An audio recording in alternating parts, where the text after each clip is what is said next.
O caso Schreber em Freud e Lacan. Gloria Maron e Paula Borsoi. Um breve histórico. Após uma curta doença entre 1884 e 1885, doença mental que consistiu em um delírio hipocondríaco, Schreber, então no exercício de um cargo da magistratura alemã, sai da casa de saúde do professor Flesching curado, sem sequela evidente, levando uma vida aparentemente normal durante 8 anos. Ele próprio afirma que sua felicidade doméstica só ensombrecia pelo desgosto de não ter um filho. Ao cabo desses 8 anos, ele é nomeado presidente de apelação na cidade de Leipzig. Na época, está com 51 anos e era considerado jovem para presidir um tribunal de apelação daquela importância. Após um mês no cargo, recomeça a ter problemas: insônia, fuga de ideias, aparição do seu pensamento de temas cada vez mais perturbadores que o levavam a ter de novo uma consulta. É internado na clínica do professor Flesching e, após uma curta temporada, se transfere para outra clínica na cidade de Dresden, indo finalmente para a clínica Sonnenstein, onde permanecerá até 1901. É ali que seu delírio vai passar por uma série de fases, das quais ele nos dá um relato extremamente seguro. Seu livro, Memórias, será publicado depois de sua saída da clínica. Schreber fará um relato escrito, de próprio punho, de tudo o que viveu. Lembra somente de maneira nebulosa certos episódios, mas outros elementos, especialmente suas relações delirantes com diferentes pessoas que o cercam, serão suficientemente conservados para que ele possa dar um testemunho válido. Todavia, trata-se do período mais obscuro da psicose. Sobre esse primeiro período, os certificados dos médicos não são ricos. É somente através do delírio de Schreber que podemos ter reconhecimento dele. Schreber salienta, em particular, um deslocamento do centro do interesse das suas relações pessoais para com o que ele chama de almas. No início do livro, há toda uma teoria concernente a Deus e a imortalidade, e os tempos que estão no centro do delírio de Schreber consistem na admissão da função primeira dos nervos. Pode ser constatado também que Dr. Flesching ocupa um lugar central na construção do delírio. Os raios, juntamente com os nervos, excedem os limites da individualidade humana, são sem limites e formam uma rede explicativa na qual Schreber tece como uma tela o conjunto do seu delírio. O essencial depende da relação entre os nervos do sujeito e os nervos divinos, pois colocam o sujeito em um estado de dependência relativa a alguns personagens. Primeiro passa por Flesching e depois Deus. Os raios puros falam, eles são essencialmente falantes. Há uma equivalência entre raios falantes, nervos de Deus e todas as formas particulares que eles podem tomar, até suas formas diversamente miraculosas, entre as quais as tesouras. A alma dos nervos se confunde com uma certa língua. Corresponde a um período em que domina o que Schreber chama de Grundsprache, língua fundamental, espécie de alemão arcaico com que utiliza amplamente os eufemismos e o poder ambivalente das palavras. Uma punição se chama, por exemplo, uma recompensa. Algumas considerações do delírio de Schreber. A decisão judicial, onde o próprio Schreber argumentou a favor do próprio caso de sua liberdade, resume o conteúdo delirante. Ele acreditava ter a missão de redimir o mundo. Algumas considerações do delírio de Schreber. A decisão judicial, onde o próprio Schreber argumentou a favor de sua liberdade, resume o conteúdo delirante. Ele acreditava ter a missão de redimir o mundo e restituir-lhe o estado perdido de beatitude. Isso só poderia ser levado a cabo se ele fosse transformado em mulher. Ele se julgava vítima de uma conspiração e, caso sua doença fosse considerada incurável, uma pessoa viria tornar-lhe a alma e posteriormente viria outra que o transformaria em mulher e abusaria sexualmente dele. O lugar central do delírio de Schreber é ocupado pela ideia de como seria bom ser mulher e se submeter à cópula. Essa ideia é experimentada em sua radical exterioridade, sem se conectar a qualquer narrativa ou cadeia de pensamento do sujeito.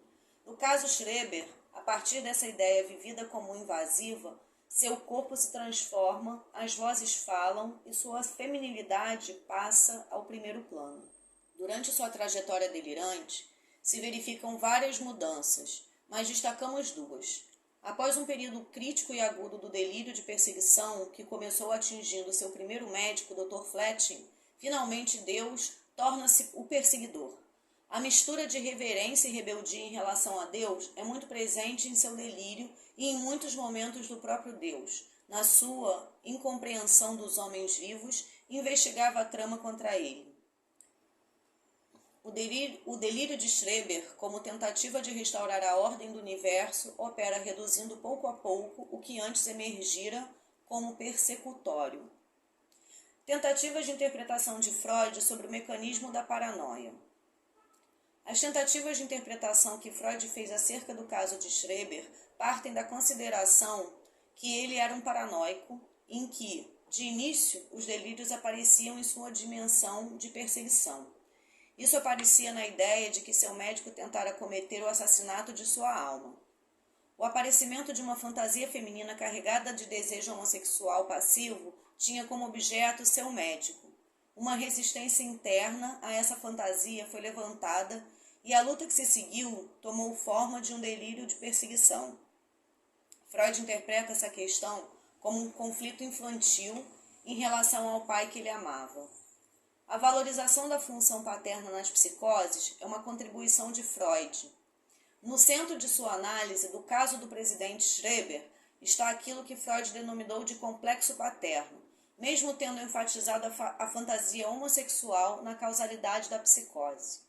A mais temida das ameaças do pai, a castração, proporcionou material para a fantasia do desejo de ser transformado em mulher. No capítulo sobre o mecanismo da paranoia, Freud fala que essa é uma perturbação na qual a etiologia sexual não é óbvia. As características mais relevantes na paranoia, especialmente entre os homens, são as humilhações e as desconsiderações sociais e também elementos de megalomania. O fator operante nessas afrontas sociais reside num papel que nelas desempenhavam os componentes homossexuais na vida emocional. O que está no centro do conflito nos casos da paranoia masculina é uma fantasia do desejo homossexual de amar um homem. As formas conhecidas de paranoia podem ser representadas como contradições de uma proposição única. Eu, um homem, amo ele, um homem. E essas formas esgotam todas as maneiras possíveis em que tais contradições poderiam ser formuladas. A proposição é contrariada por delírios de perseguição, erotomania, ciúme e delírios alcoólicos de ciúme. Para Freud, a característica mais notável da formação de sintomas na paranoia é o processo que ele nomeou de projeção. Lacan e Schreber. Em 1911, ao escrever o caso Schreber, Freud especula sobre o mecanismo específico da psicose e vai destacar o que foi abolido dentro reaparece fora.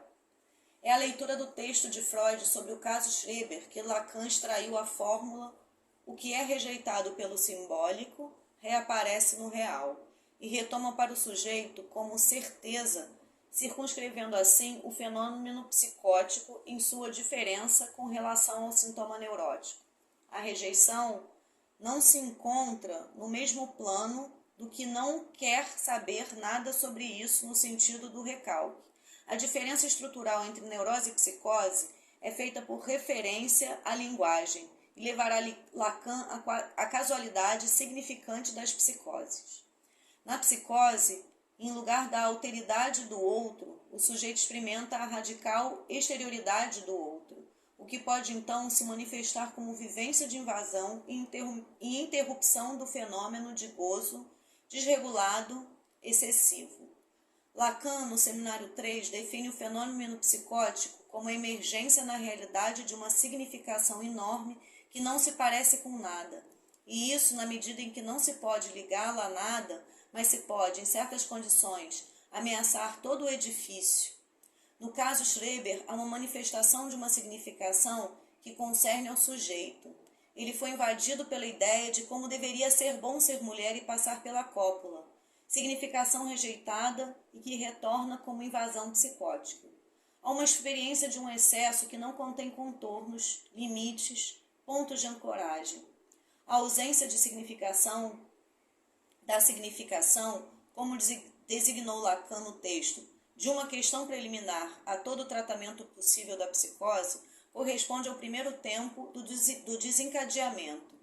O vazio de significação no qual o sujeito é lançado testemunha o rompimento da cadeia significante e a proliferação de significações que não se articulam, que ficam sem ponto de basta. O caso Schreber torna-se o paradigma da psicose desencadeada.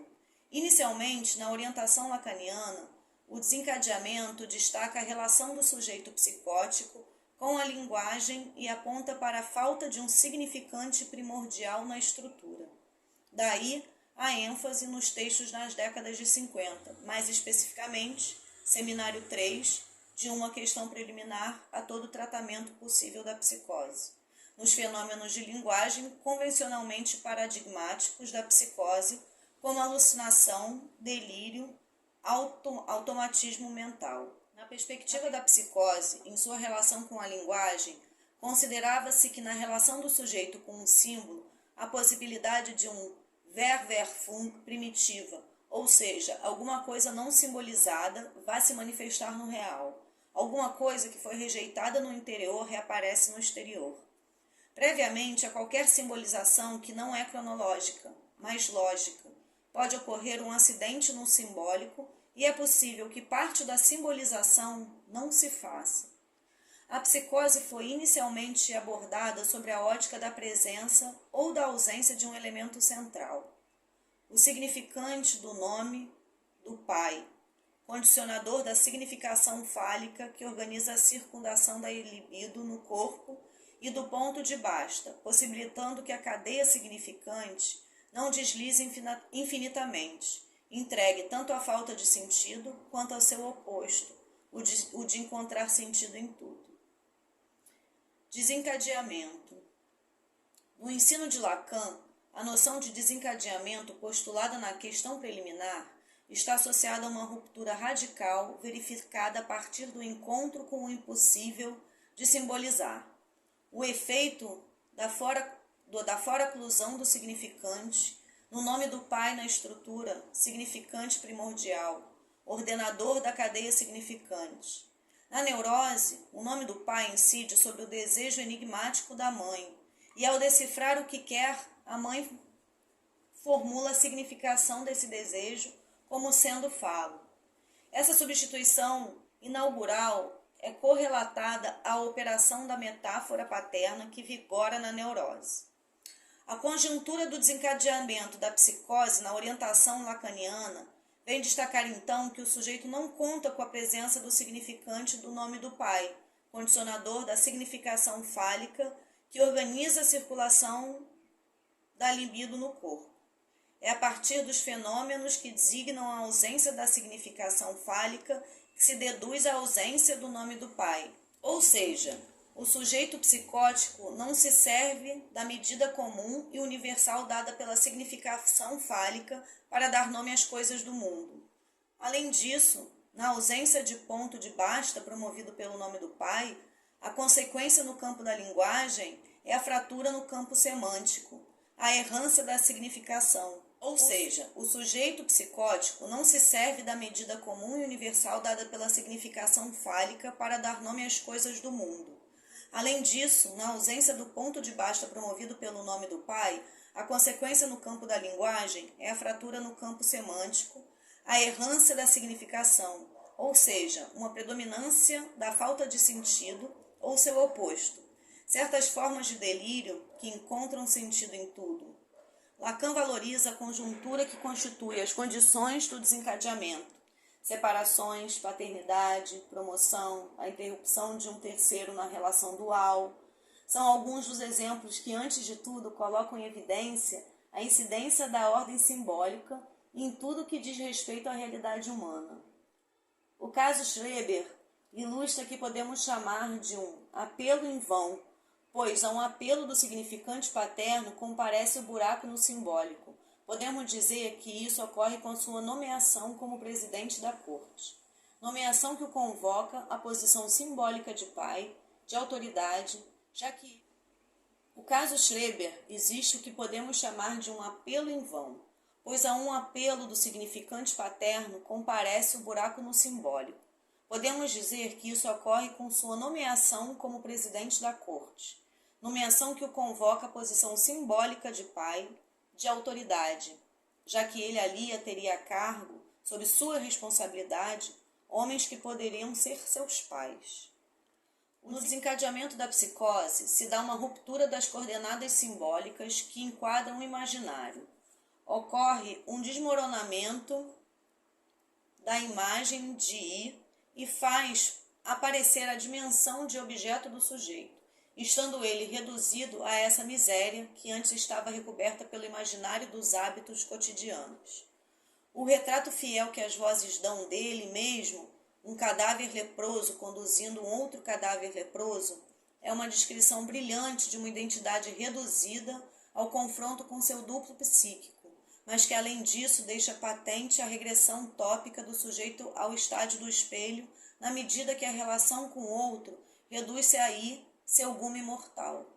O imaginário desatrelado do simbólico é responsável por toda uma fenomenologia relacionada ao despedaçamento do corpo. Na psicose, a relação entre o sujeito e o outro, sem a mediação do pacto, da palavra, ou seja, da mediação simbólica conferida pela lei paterna, fica sujeita a fenômenos de transitivismo que levam ao conflito, à rivalidade imaginária e à destruição. A relação imaginária é abordada como uma relação agressiva que somente encontra certa paz com a introdução da mediação simbólica que estabelece um limite, uma separação entre o sujeito e o outro. Na neurose, o limite é o efeito da operação simbólica da metáfora paterna, quando o significante no nome do pai vem nomear o desejo da mãe. A operação simbólica permite ao sujeito ingressar no mundo simbólico. O mundo das trocas, das permutas, onde um elemento significante pode valer pelo outro, e uma coisa, um objeto pode ser nomeado, representado por um significante, permitindo que, antes de tudo, que a criança deixe de ocupar o lugar de objeto no desejo enigmático da mãe. A operação simbólica da metáfora paterna não ocorre na psicose. Schreber está identificado ao falo imaginário, não conta com a identificação significante. Os dois primeiros desencadeamentos se deram na ausência da mulher, que havia se afastado para viajar. Seja qual for a identificação pela qual o sujeito assumiu o desejo da mãe, no desencadeamento, ela pode ser abalada e sobrevém a dissolução do tripé imaginário. É de se notar que no apartamento da mãe, onde foi se refugiar, que o sujeito tem seu primeiro acesso de confusão ansiosa com o impulso suicida.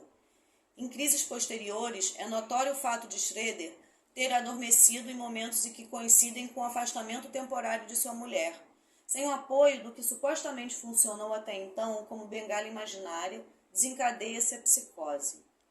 Lacan remete então o desencadeamento da psicose de Schreber com a comoção de uma identificação e consequente dissolução da estrutura imaginária. O efeito imediato é a chamada regressão tópica ao estádio do espelho. O estádio do espelho encontra-se, então, modificado e desmedido, onde o de que se trata não é a identificação do semblante próprio com a imagem de si. Schreber se identifica ao falo, no lugar do estádio do espelho vem o estado do desejo da mãe, onde prevalece a imagem fálica oferecida, a identificação do sujeito. Pode ser o falo da mãe. Lacan coloca na questão preliminar o estado do espelho transformado, que inclui o desejo da mãe, cuja função essencial está sustentada pelo falo. A elisão no falo, para Schreber, tem como efeito a posição de ser o falo, a chave da feminilização. Na impossibilidade de ser o falo que falta à mãe, resta-lhe a solução de ser a mulher que falta aos homens. Com desencadeamento, ocorre um efeito de liberação de um gozo ilimitado, ou seja, liberação de um gozo outro, um gozo não falicizado. De Deus, a emasculação deixa de ser injuriante e permite temperar o gozo.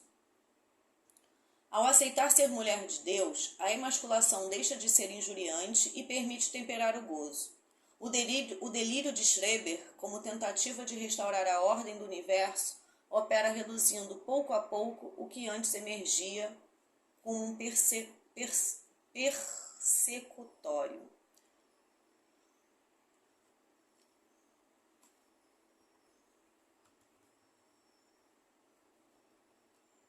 O gozo em Schreber. Com desencadeamento, ocorre um efeito de liberação de um gozo ilimitado, ou seja, liberação de um gozo outro, um gozo não falicizado. Na psicose, a lei da castração não opera e o falo simbólico não está no seu lugar. No desencadeamento, o triângulo imaginário se desarma ao ser habitado por um buraco em que se faz presente a foraclusão do falo. É então que o significante fálico se demonstra inexistente para o psicótico. No caso Schreber, isso se verifica clinicamente no momento do desencadeamento de sua psicose, antes de entrar no estado de perplexidade catatônica, quando tem uma quantidade inusitada de poluições noturnas, lembrando que uma única noite tem muitas ejaculações. Nesse momento, o órgão deixa de funcionar como um condensador de gozo, sendo invadido por um gozo sem limite. Para Lacan, na questão preliminar, e depois na nota de 1966, vai enfatizar a dimensão da posição do objeto, caracterizado pelo deixar largado, resto do mundo, cadáver leproso e, finalmente, objeto de feminilização. Além de construir o delírio em torno da metáfora mulher de Deus, Schreber precisa ainda de uma prática transexualista. Todos os dias, ele se põe à frente do espelho, veste-se de uma mulher e diz que daria a parte superior de seu corpo a quem quer que o visse a imagem de um busto feminino. Para poder se situar num lugar que vai estabilizar seu delírio como mulher de Deus, necessita todo o tempo voltar a fazer essa prática que lhe garanta que seu corpo é feminino e que ele é a mulher de Deus. Lacan chama essa prática de gozo transexualista. Os 3 registros e um sintoma da psicose. No momento do ensino que corresponde à primazia do simbólico, podemos admitir que Lacan, à época do Seminário 3, propõe uma convenção para o diagnóstico diferencial da psicose, baseada na emergência de fenômenos de linguagem. Ou seja, a emergência de distúrbios de linguagem articula-se diretamente à noção de psicose desencadeada. Investigando a psicose no Seminário 3 e na questão preliminar, que é um escrito contemporâneo ao Seminário 5, Lacan postula uma clínica a partir da relação do sujeito com sua estrutura de linguagem. Nessa época, seu ensino concebe uma primazia do simbólico sobre o imaginário e se detém nas coordenadas simbólicas da estrutura e como essas afetam o registro do imaginário. A perspectiva do último ensino de Lacan vai em direção ao nó borromeando e isso nos permite como equivalentes os termos real, simbólico e imaginário. O sintoma psicótico não se interpreta, não se complementa. Na clínica das psicoses, o analista será chamado a sustentar uma função que estabeleça um laço a partir do sintoma. Isso quer dizer que não se trata de deciframento, mas sim de endolamento. O sintoma se apresenta do lado de um fazer, do uso do corpo e do objeto que são muitas vezes fora do sentido e da significação. Os sintomas psicóticos no último ensino de Lacan fazem conexão entre o simbólico e o real. Eles produzem uma lógica onde o significante aparece em seus efeitos de gozo e não de sentido, sem produzir efeitos de significação. Estabilização e suplência. Lacan se serviu da metáfora do trambonete de 3 pés para referir-se à compensação imaginária da ausência do significante paterno, que vigora até o momento do desencadeamento.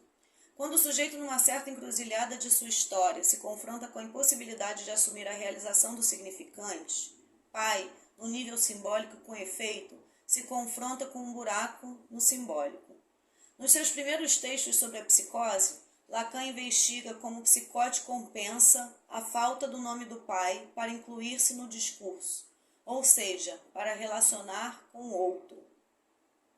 Lacan fala de uma estabilização possível até o desencadeamento, que se apoia numa identificação imaginária, na relação do sujeito psicótico com alguém que, por lhe fazer às vezes um duplo, serve-lhe de referência para se orientar no mundo, ou que lhe dá o sentido do que é preciso fazer para ser um homem. Alguns só dispõem para estabilizar-se de identificações imaginárias, com frequência sustentadas por ideais maternos, enquanto outros se apoiam nos ideais da cultura. Ao designar essa compreensão de bengalas imaginárias ou recorrer à metáfora do trambonete de 3 pés, Lacan destaca o caráter instável e precário dessa suplência. Verificamos que a noção de suplência é postulada inicialmente à época do texto, questão preliminar, em sua função compensatória, por relação ao déficit de significante. Mais tarde, além de conservar essa referência ao que supre, corporifica uma invenção do sujeito que lhe permite regular o gozo, a satisfação libidinal. Podemos considerar que a suplência passa a referir-se a uma solução inventada por cada sujeito para produzir um enquadramento do gozo, uma localização da satisfação libidinal mediante a invenção de uma amarração, de um endolamento daquilo que a experiência enigmática da psicose apresenta como dilacerado e separado. A época do seminário 3 e questão preliminar, a ênfase na presença do nome do pai, se destacava sua função de ponto de basta, o limite ao deslizamento de um significante, rumo a outro significante. A partir dos anos 60, com noção da foraclusão generalizada, o limite de inscrição no simbólico de tudo que diz respeito ao sexo e a existência sintetizada na fórmula, a nível do falar ser não ser mais a relação sexual. O nome do pai passa a ser apreendido como uma das modalidades de resposta à ânsia do outro, tratando-se, portanto, de um significante suplementar. O que funciona no caso Schreber como suplência a essa falha aberta no simbólico? O que funciona para Schreber como ponto de basta? O ponto de basta é algo em torno do qual o que irá funcionar para Schreber como ponto de basta é a metáfora delirante, mulher de Deus, em torno da qual se organizará o delírio que o ajudará a delimitar, construir um outro em relação ao qual ele poderá então se localizar. O delírio se constrói em termos da ideia de que, na posição de mulher de Deus, Schreber dará à luz a uma nova raça de seres. O texto do delírio de Schreber, escrito em suas memórias de um doente dos nervos, incide na sua estabilização e traz em si características que valem ser destacadas, ou seja, é uma invenção do sujeito, regula o gozo e guarda uma marca do que supre. Suplência e semblante. Quando Lacan retoma em Joyce o termo suplência, define-o como o que supre o desenlace do nó. Atualmente a suplência se generaliza e a parte da disjunção que funda o nó, considerando RSI solidários, sendo a suplência o que o mantém os 3 aros juntos graças a um quarto, o sintoma. O nome do pai passa a ser concebido como suplementar. Fazer uso do significante para se defender do real, se fazer representar, nomear coisas e experiências que dizem respeito ao sexo e à existência tem como correlato um assujeitamento ao discurso do senso comum, podendo dialetizar com o outro. Na medida em que o pai é um impossível para o sujeito, pode haver o real do pai e se pode encontrá-lo. Na psicose, o pai apresenta-se como real precisamente porque a psicose é o fracasso do semblante, que consiste em fazer crer que há algo onde não há nada. Na psicose se encontra céu aberto real do Pai, ou melhor, os semblantes do Pai não operam. O paradoxo do semblante resulta simplesmente em que esse, tal como utilizamos, é significante, designa um significante que não está entre outros. Esse significante pode apresentar-se como fundador ou como resposta última, e desse modo aparenta ser a mesma coisa, o que explica que o semblante seja um ponto de basta. A solução que promove uma estabilização para Schreber é a suplência pela metáfora delirante. Essa solução não impede novos desencadeamentos. Trata-se de uma solução aberta que tende ao infinito.